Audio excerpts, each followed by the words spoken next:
Hi, welcome to another story. Before we begin, there's something that matters. This story wasn't created at random or stitched together by chance. Every word you're about to hear was written with intention, care, and human presence. Behind this voice, there is a real perspective, crafted to be felt, not just heard. Now let's begin. I had my passport gripped tight in my hand as the gray plastic tray slid slow, like time itself was my enemy. Shoes off, laptop out, not a vacation. A desperate race to Preston's cheating exposure trial today in Eldridge County. My husband and the Wades had isolated me for weeks, whispering, "Let us handle it. You'll just complicate things," wanting my chair empty for the judge. The line dragged irritated when a border guard cut me off. Not regular immigration. Dark uniform, face too calm for normal. "Ma'am," low iron voice, "come with us." My brain denied it for a second. But he didn't blink. His partner advanced, boxing me in without fuss. Stomach twisted, but my voice stayed steady. "What's this about? Questions, now." The line went dead silent with stares burning. I grabbed my ID slow and got led to the glass side room chair bolted to the floor, instant guilt in the air. He checked. "Rosalind Kane." "Yes." Opened the tablet. "Report says you're a public threat. Make them pay. Border incident." My skin iced. Preston filed the report to delay me and make sure I missed the trial. If you're loving this kind of elegant revenge already, hit subscribe for more stories where patience beats cruelty. I tell this story now from a place of distance, where memory has softened its sharpest edges. But that morning I was 62 years old and learning, far too late, how efficiently a woman can be erased by the people closest to her. In Eldridge County, I was known as composed, generous, unshakable. I chaired fundraisers, sent handwritten notes, remembered birthdays no one else did. Those traits were rebranded behind my back as fragility. Vulnerable, emotional, unreliable, under pressure. Words can be dressed up as concern and still function as knives. I had spent decades cultivating calm, not realizing how easily calm could be mistaken for consent. The isolation did not arrive with cruelty. It arrived wrapped in kindness. Preston insisted on driving me everywhere, saying traffic stressed me. Edmund Wade began calling daily to check in. Florence Wade dropped off meals I hadn't asked for, each container labeled carefully, like evidence. Felix canceled my hair appointment, my cardiology follow-up, my lunch with Lydia, always apologetic, always vague. Irene started showing up unannounced, leaning against doorframes, asking questions about my sleep, my nerves, my plans. I noticed the pattern only when the silence between visits felt louder than the visits themselves. My world had been padded without my permission. One evening, standing barefoot in my kitchen, I realized I hadn't been alone in my own house for almost 2 weeks. The lemon cleaner stung my nose. The lights were too bright. Preston stood behind me, hands resting on my shoulders, his thumbs pressing just enough to remind me he was there. "You don't need the stress of court," he said gently. "Let the lawyers handle it. You complicate things. Complicate. As if truth were an inconvenience." I smiled, nodded, thanked him. Inside, something steadied. Women of my generation learn early when to perform calm. We also learn when to start counting. They assumed my age made me malleable, that my elegance meant I would avoid confrontation at all costs. What they failed to see was how carefully I had been taught to document my life. My mother survived betrayal with ledgers and letters, proof folded neatly into envelopes no one thought to open. I inherited that instinct. When Preston's behavior shifted, I did not confront him. I observed. I recorded. The affair with Royce Harlan was not a suspicion whispered into a pillow. It was a chronology. Dates aligned. Voicemails stacked, audio captured when Preston thought the room was empty. His voice, stripped of charm, speaking plans he never intended me to hear. By the time Lydia Sterling sat across from me in my study, the small one Preston never entered because it felt obsolete, I already understood something dangerous was unfolding. Lydia slid her phone toward me, eyes sharp. Call logs. Screenshots, a draft of an incident report, flagged, but not yet filed. My name typed cleanly at the top. Allegation, public threat. Language dramatic enough to raise eyebrows, vague enough to delay action. I felt fear then, but also clarity. This was no longer about humiliation or heartbreak. This was about strategy. They were trying to remove me from my own narrative. I packed that night with a precision that surprised even me. Not like someone fleeing, but like someone preparing testimony. Documents printed and scanned. Audio backed up twice. The folder slipped into my carry-on between a scarf and a paperback I never intended to read. I left a note on the counter thanking Preston for everything, knowing exactly how he would interpret it. Surrender. The house hummed as I locked the door, the familiar creak of old wood under my heels sounding almost like protest. I did not look back. Nostalgia can slow you down. I needed momentum. Airports are designed to make adults small. Lines, trays, commands repeated without eye contact. I followed every instruction. Shoes off, laptop out, smile neutral.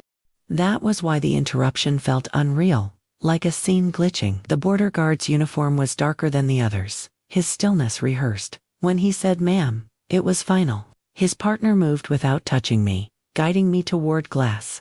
The chair inside the room was bolted to the floor. The air smelled sterile, accusatory. He read my name aloud slowly, almost carefully. Rosalind Kane. The tablet glowed with words chosen by someone who knew exactly how to frame a lie. Public threat, he said. Make them pay. The phrasing was so theatrical I almost laughed. Preston always favored spectacle over precision. I kept my voice level because panic invites mistakes. Inside, images stacked rapidly.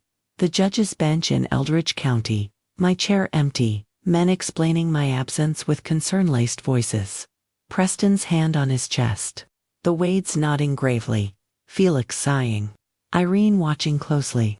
And in that sterile room, with my freedom paused by a fabricated report, I understood the full shape of their plan. Because that was the moment the story split in two.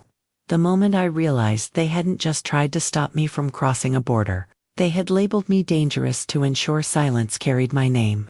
And standing there, passport confiscated, I made a quiet promise to myself. If they wanted me erased, I would make them unforgettable. In the days leading up to the hearing, the conspiracy revealed itself the way rot does quietly, from the inside out, until the structure can no longer pretend to be sound. I did not hear them plotting in a single room with raised voices and clinking glasses. It came to me in fragments. A calendar moved here. A call ended too quickly there. A phrase repeated by different mouths, as if rehearsed. We'll handle it. You'll complicate things. Rest is important. When the same sentence travels through different people unchanged, it stops being comfort and starts being coordination. Years later, I can still hear how carefully they kept their tones soft, as if kindness itself could blur intent. If stories about quiet schemes and elegant revenge speak to you, subscribe. This is where patience turns the key. Edmund and Florence Wade were the architects of reassurance. Edmund's voice had the polished calm of a man who had never had to ask permission. Florence's smile carried the practiced warmth of someone who knows how to disarm with deserts and sympathy. They positioned themselves as buffers, intercepting calls, volunteering to update me so others wouldn't have to bother. Edmund would lean back in his chair and explain legal timelines like weather forecasts inevitable, impersonal, nothing to be done. Florence would nod, hands folded, and add that stress was dangerous at my age. Between them, the message was consistent. Absence was prudent. Let the men speak. Let the process proceed without complications. They were not cruel, they were efficient. Felix, my brother, played a different role.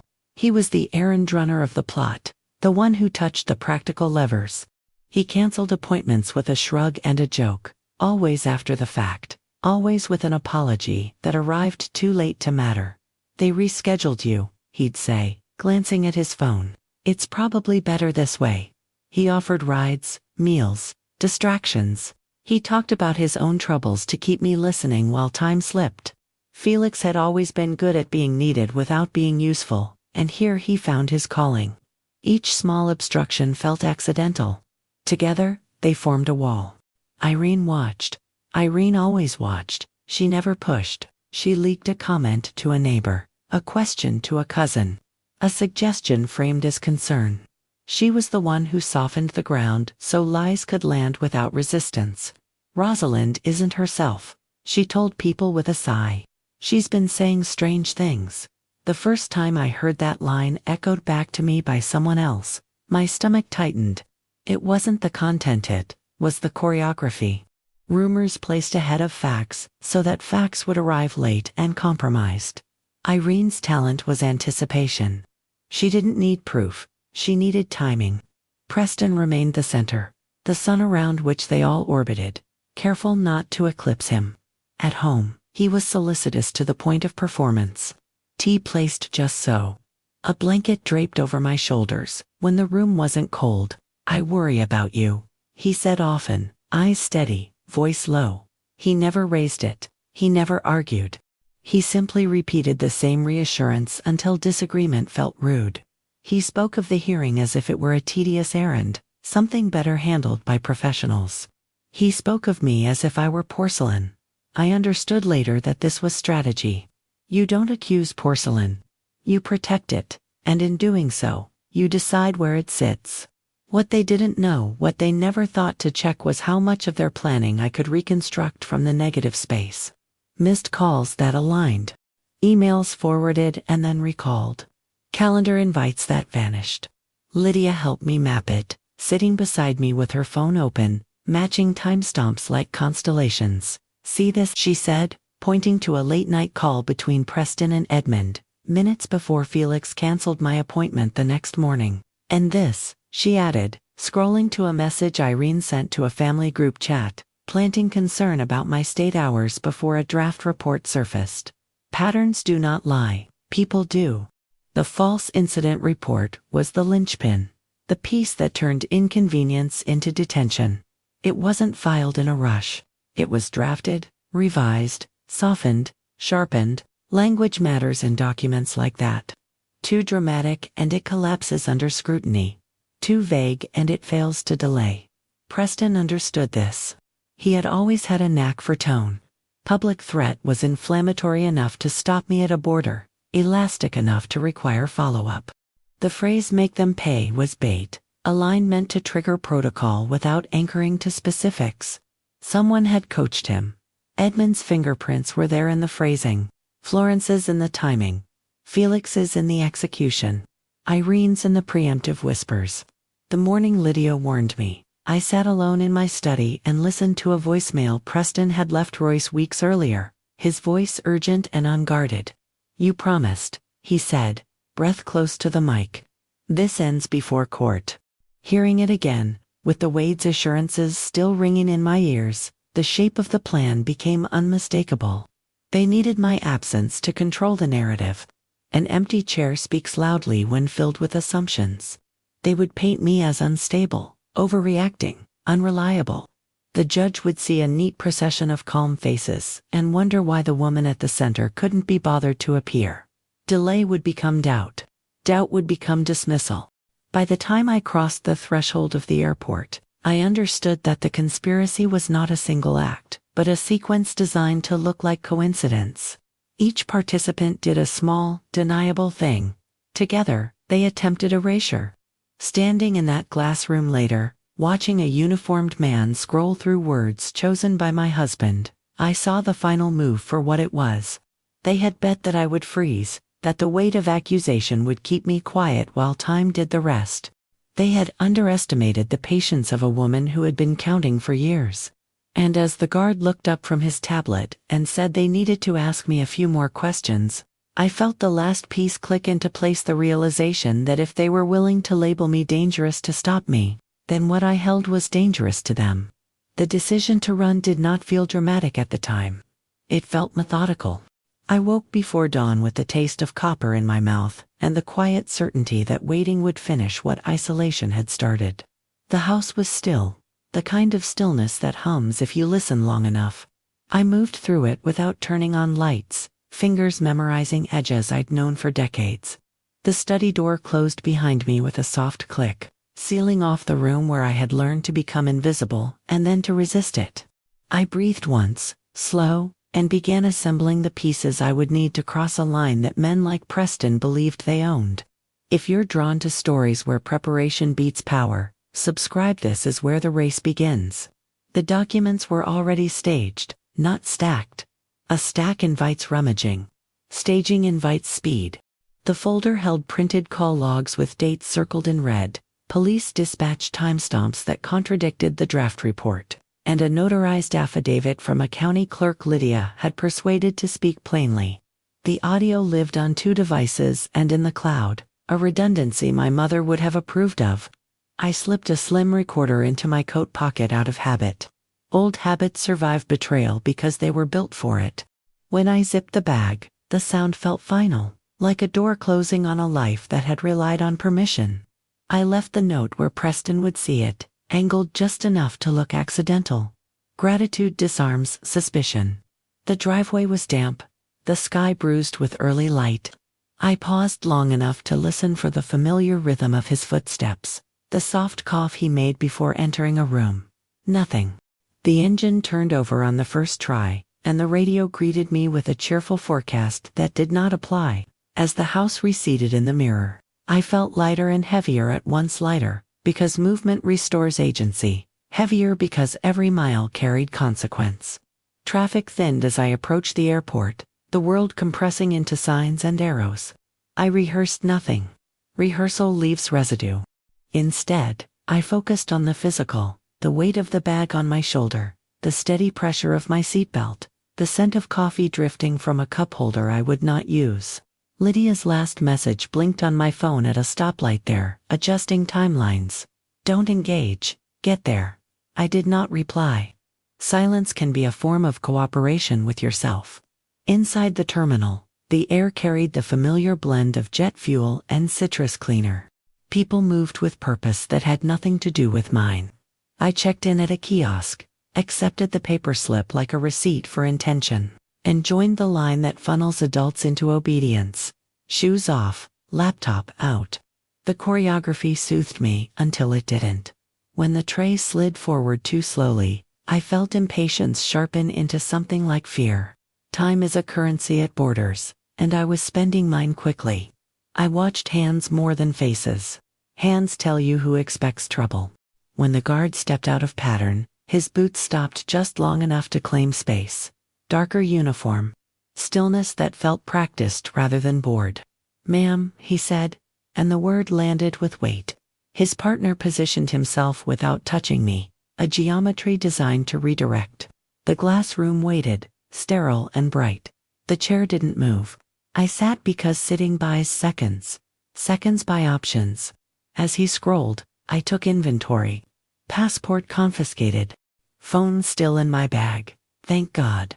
The recorder warm against my ribs. I answered questions with the truth trimmed of decoration. Where are you traveling? Why today? Any recent disputes? Truth survives repetition better than lies do. When he read the phrase public threat, my pulse spiked and then steadied. Anger steadies me. It sharpens focus. I thought of the judge's bench again, of an empty chair filled by implication, and refused to let the image linger. The minutes stretched. I imagined Preston refreshing his inbox, Edmund checking a watch, Florence arranging her mouth into concern, Felix pacing, Irene listening for rumors. They had counted on confusion. They had counted on shame. What they had not counted on was my willingness to make noise at the right frequency. I asked for a supervisor. I asked for the report number. I asked politely for the originating jurisdiction. Questions are leverage when you know which ones to ask. When the supervisor arrived and glanced at the tablet, his eyebrow lifted a fraction. A fraction is enough. He said they needed to verify a few things, asked me to wait. I waited without shrinking. Somewhere beyond glass, the line resumed its rhythm.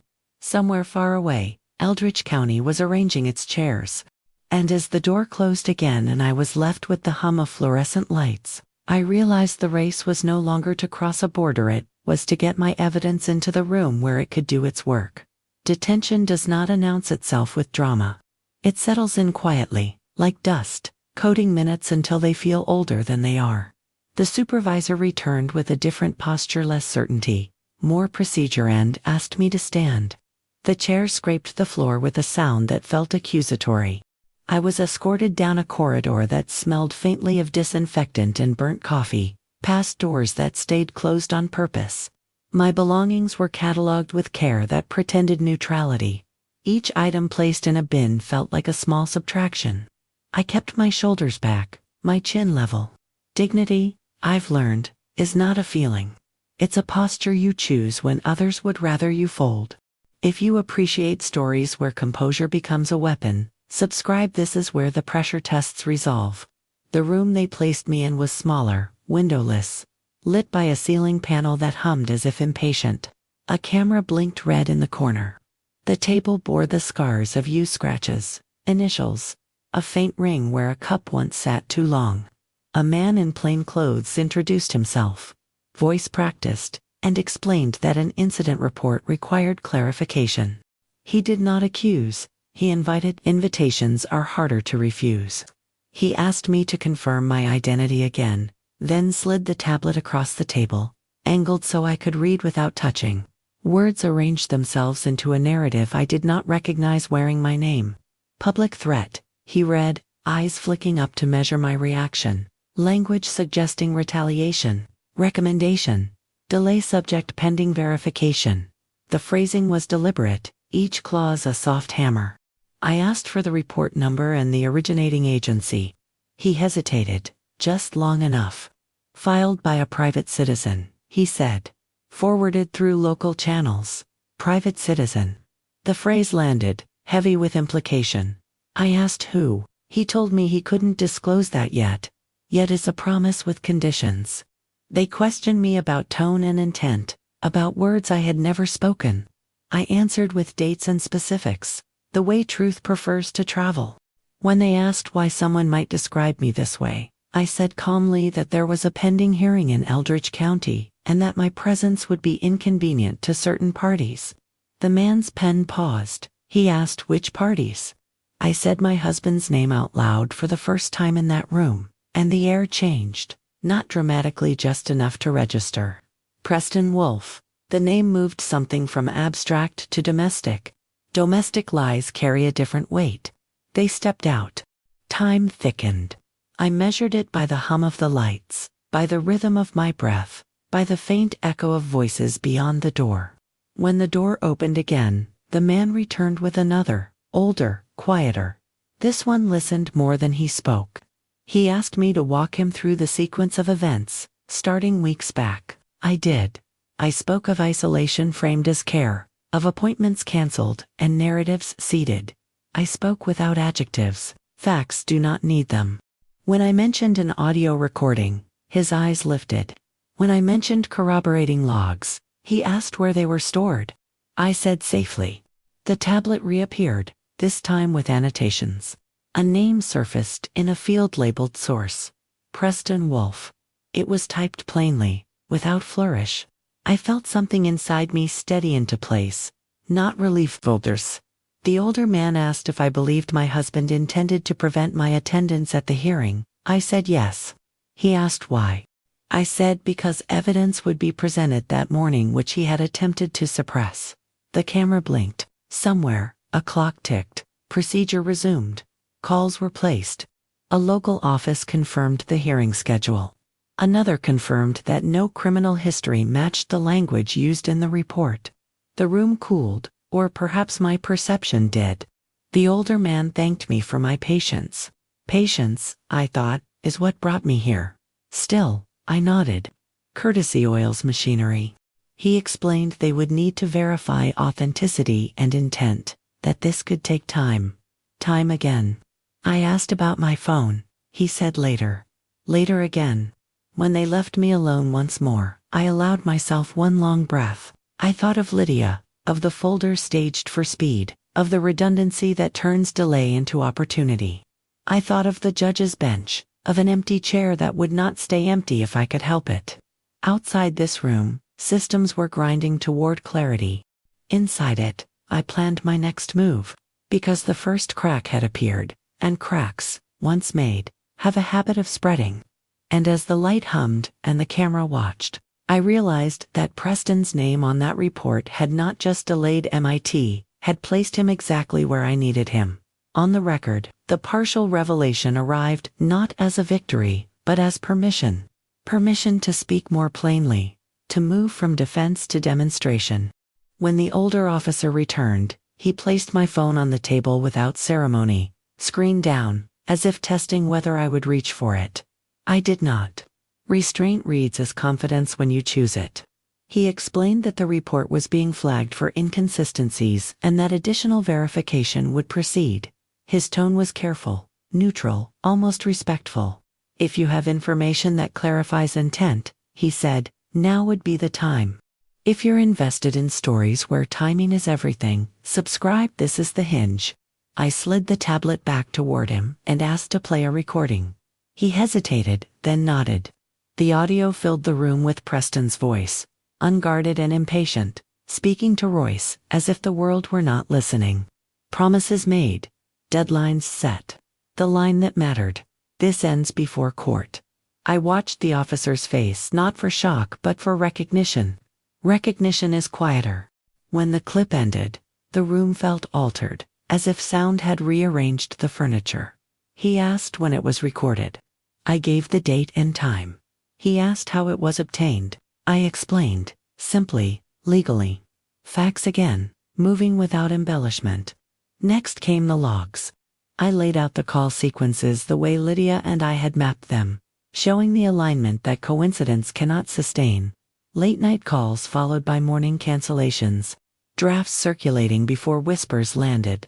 The officer's pen moved steadily. He asked whether others were involved. I named them, carefully, as roles rather than villains. Edmund and Florence Wade. Felix Blake. Irene Blake. Names carry weight when spoken calmly. He asked whether I had contacted my attorney. I said yes, and that I needed to do so again. He nodded and slid the phone closer. Lydia answered on the first ring. Her voice, brisk and steady, grounded me. I put her on speaker at the officer's request. She summarized what she had already shared with me, adding a detail I hadn't known. A call placed from Edmund's number to a county clerk minutes after the draft report timestamped itself. The officer asked her to repeat it. She did, slower. Precision is a kindness. When the call ended, the older man thanked her and asked me to forward the files.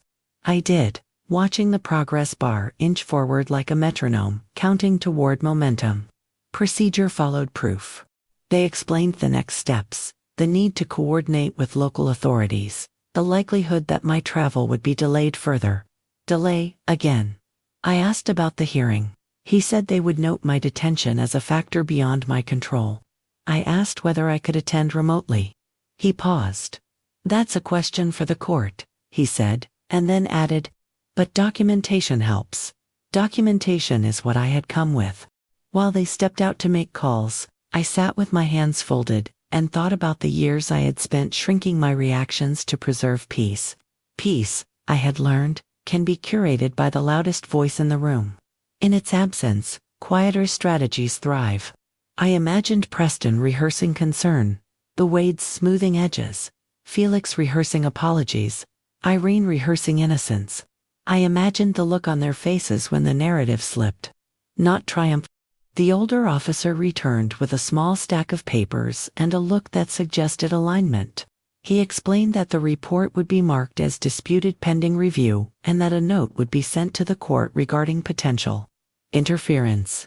Interference, a neutral word with sharp implications. He asked if there was anything else I wished to add. I thought of the way Preston had touched my shoulders in the kitchen, thumbs pressing too firmly, the gentleness that demanded compliance. I added that the isolation itself was part of the plan.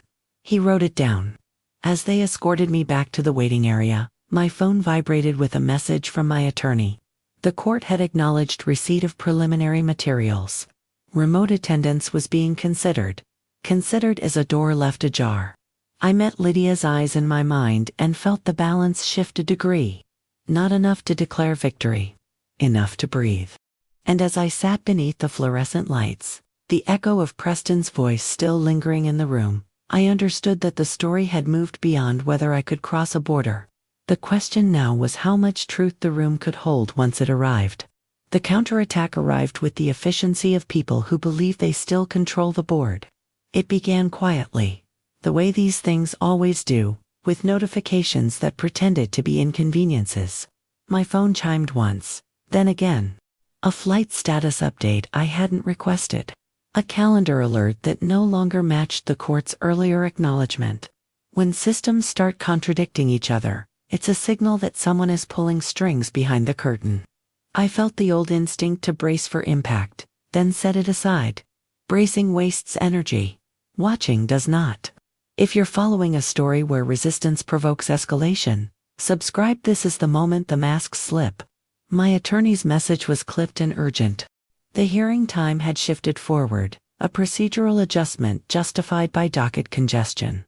A routine change, on paper. In practice, it shaved away the margin created by my detention. Preston's signature sat neatly at the bottom of a motion citing health concerns and unavailability. The same language he had used in our kitchen with his hands on my shoulders. Consistency is a tell. The Wades were attached as interested parties, their concern translated into footnotes. Felix's name appeared as a logistical contact, helpful as ever. Irene's influence arrived sideways, screenshots forwarded to a local blogger, hinting at my instability, timing impeccable, phrasing familiar. The airline cancellation followed minutes later, automated and impersonal. A weather advisory that did not exist. A rebooking option that pushed me past the hearing entirely. I did not click anything. Clicking acknowledges a premise. Instead, I forwarded the notice to my attorney and to the officer overseeing the review, annotating nothing. Let the artifacts speak. Lydia called, her voice tight. They're accelerating, she said. And Irene's been talking. I closed my eyes and pictured the ripples spreading, misinformation moving faster than correction because it always does. In the waiting area, a television murmured headlines that had nothing to do with me. I focused on the physical against the cool plastic of the chair, the faint vibration of the building, the hum that never quite stops. Control, I reminded myself, is often a performance. When it fails loudly. The officer returned with a clipboard and an apology that felt sincere. They had received additional communications from Eldridge County. The timing changes were noted. The airline issue was flagged. Someone is trying to create friction, he said carefully. Friction. Another neutral word. I nodded. Neutral words travel farther. I asked for confirmation that my detention status and the disputed report had been transmitted to the court. He said yes. I asked whether the attempted flight cancellation would be documented as potential interference. He paused, then said it would be added as context. Context accumulates. It becomes a story when enough of it aligns. I thought of the affidavit in my folder, the audio already heard, the logs mapped like constellations. I thought of how much energy Preston had spent constructing calm, and how little it takes to puncture it. Lydia texted again, a single line. Irene sent something stupid. Attached was a screenshot, offhand message Irene had forwarded to the wrong recipient, complaining that keeping Rosalind quiet was harder than expected now that officials are involved. The phrasing was casual, arrogant. The timestamp was gold. I forwarded it without comment. The officer's eyebrow lifted that same fraction as before. A fraction is still enough. The counterattack continued in small ways meant to exhaust. Requests for confirmation. Requests for clarification. A suggestion that remote attendance might be technically challenging. Each obstacle invited a reaction. I declined the invitation. My attorney handled the replies, concise and sourced. The court acknowledged receipt of additional materials. The judge requested a status update from the parties. Requests create obligations. Obligations reveal priorities. As the afternoon thinned into something like evening, the room felt different, less accusatory, more procedural. I was no longer the subject. I was a variable. Preston's strategy depended on my silence and absence. Both were slipping. Somewhere, He was recalculating, calling Edmund, calling Felix, telling Irene to be careful. Careful comes late to people who mistake control for certainty. When the officer informed me that the court would convene a brief remote session to address interference before proceeding, I felt the shift settle fully into place. This was no longer a race against time. It was a confrontation over record and intent. And as I looked down at my phone, vibrating with a message from my attorney that read "Stand by," I understood that the counterattack had overreached because, in trying to erase me, they had left fingerprints everywhere. The turning point did not arrive with a gavel or a raised voice. It arrived as a notification plain, administrative, undeniable. The court would convene remotely to address allegations of interference before proceeding. The words were spare, but they carried the weight of a door opening where a wall had been. I sat straighter, smoothing the cuff of my coat, as if posture could transmit itself through a screen. Years of hosting had taught me that presentation is not vanity. It is respect for the room you're entering, even when the room is virtual. If you're here for moments where quiet preparation flips the table, subscribe. This is The Pivot. My attorney called to outline the sequence. Limited time. Focused scope. Evidence admitted provisionally. He spoke quickly, but not hurriedly. Hurry invites mistakes. I listened, asked 2 questions, and then did what women my age are rarely credited for doing well. I waited. Waiting is not passivity when it is chosen. The officer overseeing my case ensured a secure connection. The camera's red light blinked again, this time less like surveillance and more like acknowledgement. As the session opened, the judge appeared in a square of light, composed and alert. Eldridge County rendered itself in pixels and protocol. The parties joined in sequence. Preston's face arrived polished and pale, concern arranged carefully at the corners of his mouth. Edmund and Florence appeared side by side, solemn as a portrait. Felix joined late, breathless in a way that suggested performance. Irene's square remained dark for a moment, then lit with a neutral expression that betrayed nothing and everything. I was listed as attending from a federal facility pending review. The clerk read it without emphasis. Emphasis would come from facts. My attorney began with a summary, concise and sourced, then deferred. I was sworn in. The oath felt familiar. I spoke as I always do when I want to be understood, slowly, without ornament. I described the isolation framed as care, the cancellations framed as errors, the whispers framed as concern. I described the report, its language, its timing. When the judge asked why I believed the report was false, I answered with dates, names, and a sequence that did not require belief to function. Belief is optional when evidence aligns. The audio played.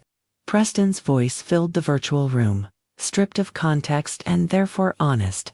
This ends before court. I watched his square carefully. The mask did not fall. It tightened. The judge asked him to respond. He did not deny the voice. He offered explanation. Explanation is a step closer to admission than denial. The judge asked whether he had authored or caused the report to be filed. Preston hesitated a fraction, the same fraction I had learned to watch for. He said he had been concerned. Concern is not authorship. The judge asked again, differently. The answer did not improve. The logs followed. The annotated timelines, the screenshot of Irene's misdirected message, time-stamped and unembellished. The airline cancellation notice forwarded without commentary. The judge asked Edmund and Florence about their communications. Edmund spoke of support. Florence spoke of worry. The judge asked Felix about cancellations. Felix apologized broadly, specifically for nothing. The judge asked Irene about the message. Irene's audio cut out for a moment, then returned. Technical difficulties are a modern pause. When she spoke, she minimized. Minimization is an admission's shadow. A question shifted the room. The judge asked whether there was any reason, beyond concern, to prevent my attendance at the hearing that would expose an extramarital relationship relevant to the proceedings. The word extramarital hung there, clinical and devastating. Preston's attorney objected. The judge overruled. Preston's jaw tightened. He answered carefully, and then, under a follow-up, Less so. He spoke of privacy, of embarrassment, of timing. Timing, again. The judge thanked him. I was asked one final question. Whether I had sought to retaliate. I said no. I said I sought to be present. Presence, I explained, is not retaliation. It is participation. The judge nodded. Once a single nod can carry years of schooling. She outlined next steps. The interference would be addressed immediately. The substantive hearing would proceed with accommodations. She cautioned the parties against further contact or coordination that could be construed as obstruction. Obstruction, another neutral word, now sharpened. When the session ended, the screen went dark, and the room I sat in seemed suddenly smaller, as if it had done its work and could release me. My phone buzzed with messages I did not read. I stared at my hands, steady now, and thought of my wedding day, of vows spoken with the same calm Preston had worn today. I thought of how vows, like reports, are words that expect the future to cooperate.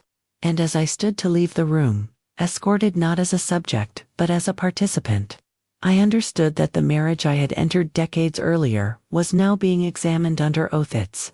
Promises weighed against records that do not forget. The explosive part of the hearing did not announce itself with raised voices or theatrical gestures. It arrived the way pressure breaks stone suddenly, after a long, quiet insistence. The judge reconvened with a tighter agenda and a steadier tone, the kind that signals decisions are already forming. The clerk read a brief summary of the interference findings, and the words sounded heavier than before because they had survived scrutiny. Interference, obstruction, coordination. Each term landed like a stamp. If you're watching for the moment when truth finally outruns strategy, subscribe. This is where it happens. My attorney presented the final tranche of evidence with restraint. No flourishes, no commentary. The supplemental police logs showed internal notes questioning the report's origin. A recorded call captured Preston acknowledging the report's purpose to buy time. The airline's internal memo flagged the cancellation request as anomalous. Initiated from an account linked to Felix. The judge asked for responses in turn. Edmund spoke first, his calm fraying at the edges as he claimed misunderstanding. Florence followed, voice soft, eyes lowered, invoking concern again. The judge thanked them and asked for specifics. Concern, she noted, does not authorize coordination. Felix was next. He apologized broadly, then narrowly, then not at all. When asked about the cancellation request, he said he had been trying to help. Help whom? The judge asked. He hesitated. The pause stretched. Help is directional. It reveals allegiance. Irene's turn followed, and the judge addressed the misdirected message directly. Irene attempted to contextualize it as frustration. The judge asked why frustration would include instructions to keep me quiet. Irene's camera flickered again. When it returned, her face had lost its polish. Then Preston spoke. He tried to reclaim the room with tone measured, regret adjacent, practiced. He admitted to concern and poor judgment, denied malicious intent, and framed the report as protective. The judge asked a single precise question, whether he believed filing a report he knew to be false in order to delay my attendance was acceptable. Silence answered first. When words followed, they did not improve the silence. He spoke of fear. Fear is not a defense when action is deliberate. The judge addressed me last. She asked whether I wished to proceed. I said yes. She asked whether I felt safe. I said I felt prepared. Preparedness, I explained, had been mistaken for vulnerability. The judge nodded again once. She outlined her findings succinctly. The interference was substantiated. The report was deemed false. The attempt to manipulate attendance was noted as aggravating. She ordered immediate relief. The substantive hearing would proceed without delay. Accommodations granted, and the record amended to reflect the interference. Consequences followed with the same calm. The court granted an expedited divorce on grounds supported by evidence, reserved sanctions for obstruction, and ordered temporary financial measures to secure my position pending final disposition. Pensions, accounts, property access. The words were clinical, but the effect was seismic. Felix was named explicitly in findings related to unauthorized actions. The Wades were cautioned regarding further coordination. Irene was warned about communications. Preston was instructed to cease contact outside counsel. Contact, I thought, had been his instrument. The room absorbed it all in real time. Faces changed. Preston's mask cracked not fully, but enough. His shoulders dropped a fraction. The Wade's composure thinned. Felix stared at his desk. Irene's gaze slid away. I did not smile. Triumph is loud. Resolution is quiet. I thanked the court for its attention and closed my camera when instructed. The screen went dark, and the hum of the room returned, unchanged by the fact that lives had just pivoted. As I gathered my belongings, now returned without ceremony, I felt a steadiness settle that had nothing to do with winning. It was the steadiness of alignment facts where they belong, names attached to actions, consequences following choices. Outside the room, systems would continue to churn, but the essential thing had happened. The story had been corrected in the place that mattered. And as I stepped into the corridor, escorted not as a detainee, but as a witness whose words had altered the record, I realized the final reckoning was no longer about exposure, it was about aftermath, and who would be left standing when the dust finished settling. The weeks that followed felt quieter than I expected, not because nothing happened, but because the noise had finally moved off my shoulders and into the record where it belonged. Court orders arrive in plain envelopes. Consequences wear ordinary paper. Preston's name appeared where it should have earlier on filings that no longer spoke for me, but against him. Accounts were secured. Access restored. A schedule established that did not ask for my consent so much as recognize my standing. I learned, in that lull, how deeply exhaustion can masquerade as peace. Peace, it turns out, requires a different kind of energy, the kind that returns only when your life stops being edited by other people. If you value endings that honor survival rather than spectacle, subscribe. This is the quiet after the storm. Preston attempted contact once, through counsel, a message shaped like regret but lacking substance. I read it with the same calm I had learned to perform, then set it aside. Distance clarified the marriage in ways proximity never could. What I had called stability had been control softened by habit. What I had called care had been convenience polished to a shine. The expedited divorce moved forward with the efficiency reserved for cases where the record leaves little to debate. When it was finalized, there were no tears. Relief does not always announce itself with emotion. Sometimes it arrives as the absence of weight. The Wades retreated into respectability, issuing statements heavy with concern and light on accountability. Edmund spoke of lessons learned. Florence sent a handwritten note that apologized without apologizing, a craft I recognized immediately. Felix faced consequences that followed him like a shadow. Reviews opened. Accounts scrutinized, a reputation reframed by facts rather than excuses. He tried to call, I declined. Silence, I had learned, is not cruelty when it is protective. Irene's voice faded from the periphery as her words were measured against timestamps she could not outrun. Rumors lose power when their source is documented. My own days simplified. I returned to routines that belonged to me before they were managed by others. Morning walks without accompaniment. Appointments kept because I kept them. Lunches with Lydia where we laughed, not out of relief but recognition. I reorganized the study Preston had avoided, replacing the desk lamp, filing the last of the papers into folders labeled with dates, rather than feelings. Organization is an act of self-respect. I donated what I no longer needed. I kept what mattered. Proof stayed archived, not because I wanted to revisit it, but because I would never again confuse forgetting with forgiveness. Financial security arrived not as a windfall, but as stability restored. Pensions realigned.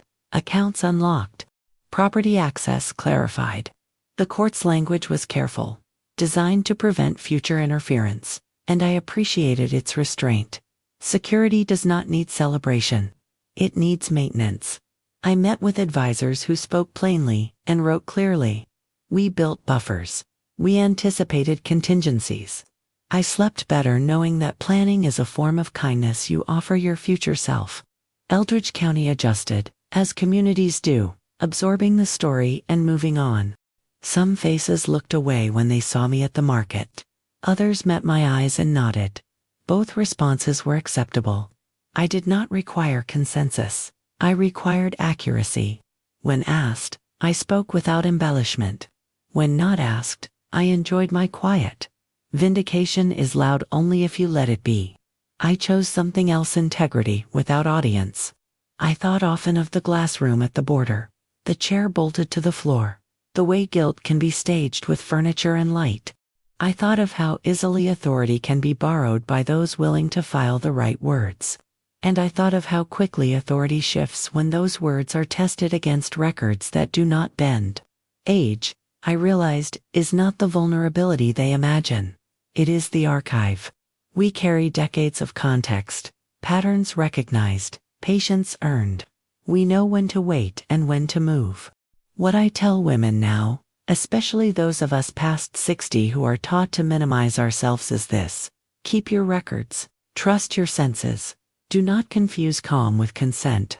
When isolation arrives dressed as care, name it. When someone suggests your presence is inconvenient, understand what they fear. Justice is not always loud, but it is precise. It prefers patience and paper over fury. It arrives without violence when you let facts do the work. I walk lighter these days, not because the past vanished, but because it no longer dictates my posture. The border did not stop me. It revealed the map. The trial did not save me. It confirmed what I already knew. I saved myself by staying present, by insisting on the chair they wanted empty. Even when that chair had to be virtual. Even when the room tried to keep me out. And if there is a lesson worth keeping, it is this: patience paired with proof is not passive, is powerful. And it leaves those who misuse power with nothing but their own names on the record.